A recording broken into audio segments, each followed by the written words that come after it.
I never believed that one ordinary evening could rewrite everything I thought I knew about love. But that was before her, before the night my whole world shifted without warning. It happened after class, when the campus was quiet and the sky was turning that deep blue that feels almost like a secret. I was sitting on a bench near the old fountain, trying to finish an assignment I didn't care about, when she appeared beside me like she'd always belonged there. Her name was Aileen, the girl with soft freckles, sunset red hair tied loosely, and a voice that sounded like calm after a storm. She held a cup of tea in one hand and my missing pen in the other. "You dropped this," she said, and when our fingers brushed, I felt something I couldn't explain. A spark, a warmth, something terrifying but beautiful. We talked. At first about nothing. Books we hated, classes that bored us, the weird cat that lived behind the library. But then, somehow, we slipped into everything. Our fears, our dreams, the things we never told anyone. She listened like every word mattered. She looked at me like I was visible for the first time in years. The wind grew colder, but she moved closer. Not enough to touch, just enough to feel her warmth. And when a strand of hair fell across my face, she reached out gently, tucking it behind my ear with a smile that made my heart stumble. I should have pulled back. I didn't. That moment felt too real, too fragile, too perfect to ruin with fear. Then she whispered, "If I tell you something, promise you won't run?" I nodded, breathless. "I think I'm falling for you, and I don't know what to do with that." My heart stopped. My world spun. And suddenly, everything made sense. The way I always looked for her in crowds, the way her laughter stayed with me, the way being near her felt like home. I didn't think. I didn't overanalyze.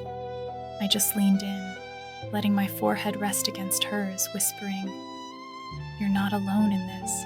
I didn't sleep that night, not because I was confused, but because every memory of her felt too alive, too close, too warm to let go of. The next morning, the city was still half asleep when we met again.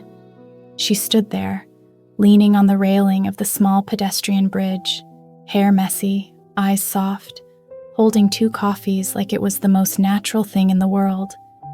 When she smiled at me, something inside me settled, like I had finally found the place I'd been trying to reach for years. We walked slowly, talking about nothing and everything, favorite movies, childhood memories, the people who hurt us, the things that healed us. Our hands didn't touch at first, but the distance between us kept shrinking with every step, every laugh, every glance we tried not to hold for too long. Then she stopped, looked at me, really looked. Her voice was barely above a whisper when she said, "I don't want to pretend this is small. Not with you."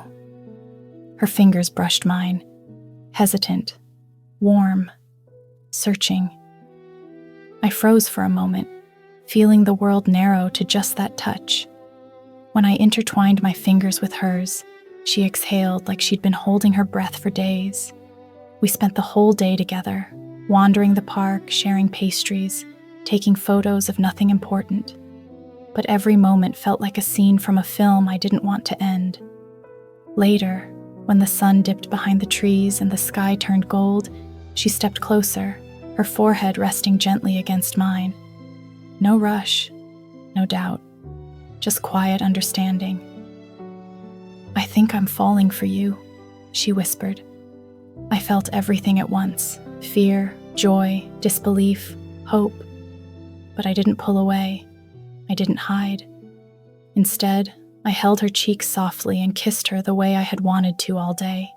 Slow, deep, honest. Her hands slid around my waist, pulling me closer, and the world blurred into warmth and breath and soft trembling. It wasn't a perfect day. It wasn't dramatic or wild. It was simple, real, ours. And for the first time in a long time, I wasn't scared of what came next, because whatever it was, I wanted it with her.